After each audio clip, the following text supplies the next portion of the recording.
Om Shri Sai Nathaya Namaha. Let's start chapter 45. Kaka Sahib's doubt and Anand Rao's vision. Wooden plank, Baba's bedstead, and not Bhagat's. Preliminary. We have described in the last 3 chapters Baba's passing away. His physical or finite form has disappeared from our view, but the infinite or spiritual form means spirit of Baba ever lives. The Leelas which occurred during his lifetime have been dwelt upon at great length up till now. Ever since his passing away, fresh Leelas have taken place and are even now happening. This clearly shows that Baba is ever living and helping his devotees as before. The people who got the contact of Baba when he was living were indeed very fortunate. But if any of them did not get a dispassion for the things and enjoyments of the world and had not their minds turned to the Lord, it was surely their ill luck.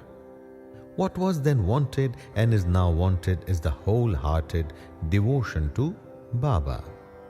All our senses, organs, and mind should cooperate in worshipping and serving Baba.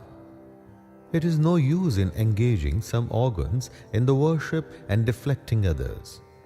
If a thing like worship or meditation is to be done, it ought to be done with all our mind and soul.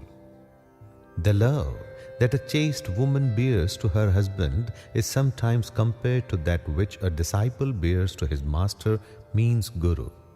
Yet the former falls far short of the latter, which is incomparable.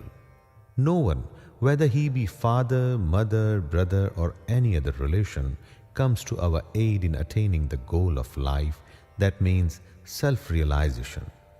We have to chalk out and traverse the path of self-realization ourselves. We have to discriminate between the unreal and real, renounce the things and enjoyments of this world and the next, control our senses and mind, and aspire for liberation only. Instead of depending upon others, we should have full faith in ourselves. When we begin to practice discrimination, we come to know that the world is transient and unreal, and our passion for worldly things becomes less and less. And ultimately, we get dispassion or non-attachment for them. Then we know that the Brahma, which is no other than our Guru, is the sole reality, and as it transcends and besets the seeming universe, we begin to worship it in all creatures. This is the unitive bhajan or worship. When we thus worship the Brahma or Guru wholeheartedly, we become one with him and attain self-realization. In short, always chanting the name of the Guru and meditating on him enables us to see him in all beings and confers eternal bliss on us. The following story will illustrate this. Kaka Sahib's doubt and Anand Rao's vision. It is well known that Sai Baba had enjoined Kaka Sahib Dikshit to read daily 2 works of Sri Eknath, number 1 Bhagavad and number 2 Bhavartha Ramayana. Kaka Sahib read these daily while Baba was living, and he followed the practice even after Baba's passing away. Once, in Kaka Mahajani's house in Chowpatty, Bombay, Kaka Sahib was reading Eknathi Bhagavat in the morning. Madhavrao Deshpande, alias Shama, and Kaka Mahajani were then present and listened attentively to the portion read like the 2nd chapter, 11th skandha of the book. They are in the 9 Nathas or Siddhas of the Rishabh family, namely Kavi, Hari, Antariksha, Prabuddha, Pippalayan, Avirhotra, Drumil, Chamas, and Karbhajan expounded the principles of the Bhagavad Dharma to King Janak. The latter asked all the 9 Nathas most important questions, and each of them answered them satisfactorily. The first For example, Kavi explained what is Bhagavad Dharma. Hari, the characteristics of a bhakta means devotee. Antariksh, what is Maya? Prabuddha, how to cross Maya. Pippalayan, what is Parabrahma? Avirhotra, what is Karma? Drumil, the incarnations of God and their deeds. Chamas, how a non-devotee fares after death. Karbhajan, the different modes of worship of God in different ages. The substance of all the exposition was that in this Kali age, the only means of liberation was the remembrance of Hari's, means Lord's or Guru's feet. After the reading was over, Kaka Sahib said in a despondent tone to Madhavrao and others, "How wonderful is the discourse of the nine Nathas on bhakti or devotion, but at the same time, how difficult it is to put it into practice. The Nathas were perfect, but is it possible for fools like us to attain the devotion as delineated by them? We won't get it even after several births. Then how are we to get salvation? It seems that there is no hope for us." Madhavrao did not like this pessimistic attitude of Kaka Sahib. He said, "It is a pity that one who by his good luck got such a jewel guru as Baba should cry out so disparagingly. If he has unwavering faith in Baba, why should he feel restless? The bhakti of the Nathas may be strong and wonderful, but it is not ours loving and affectionate.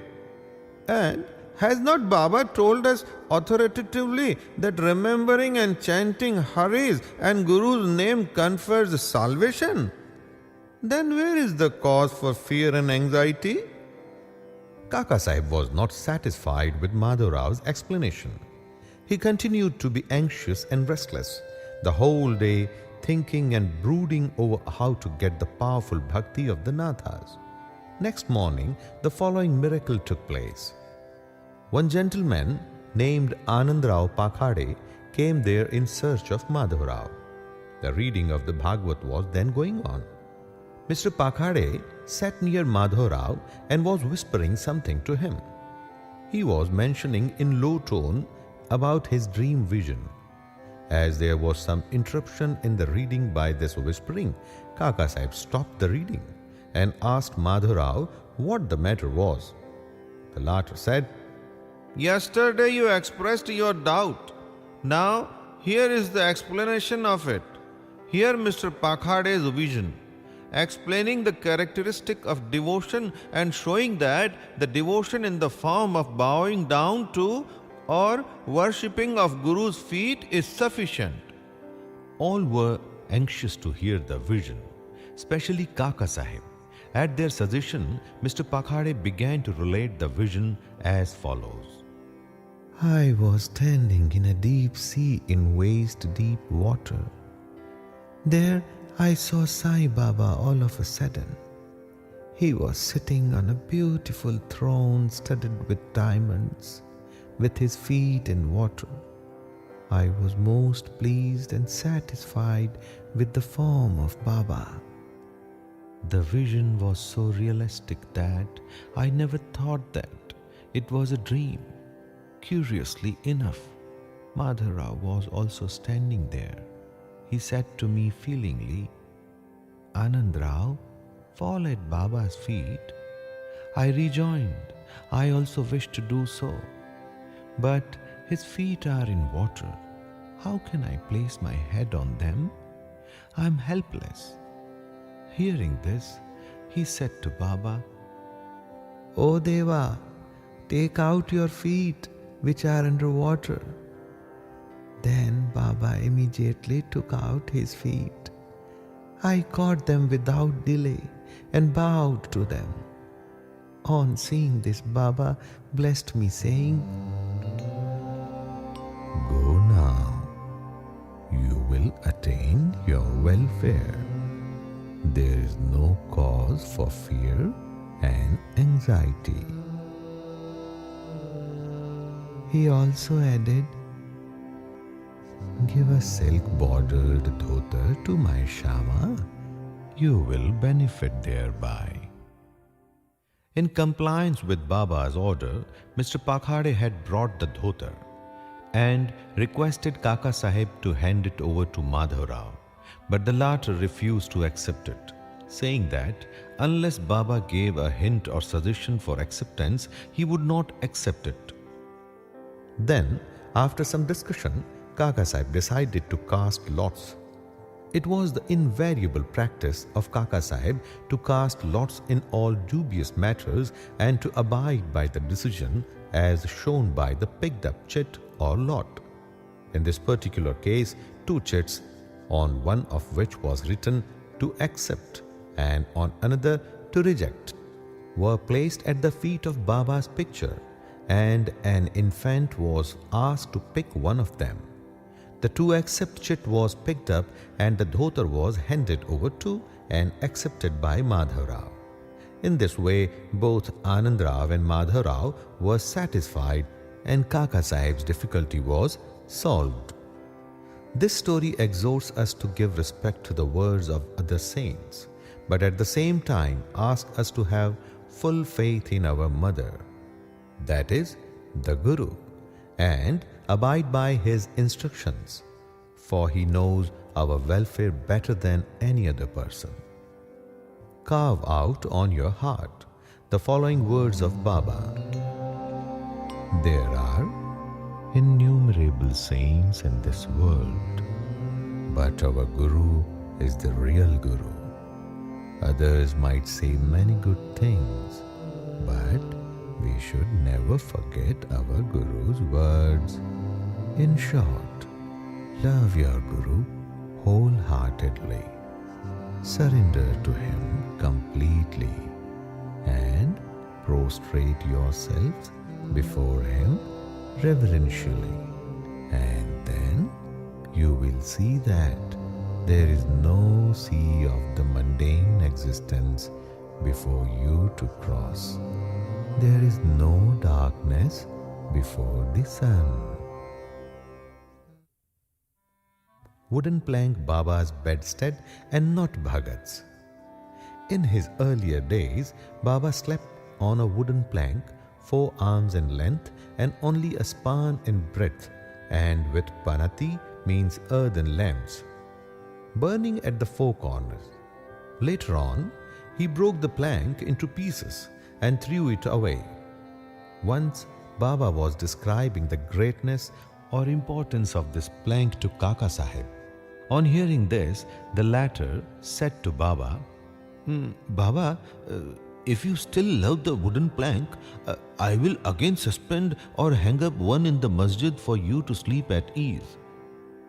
Baba replied, I won't like to sleep up leaving Malsapati down on the ground.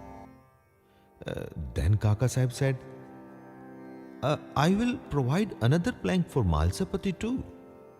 Baba said, how can he sleep on the plank? It is not easy to sleep on the plank.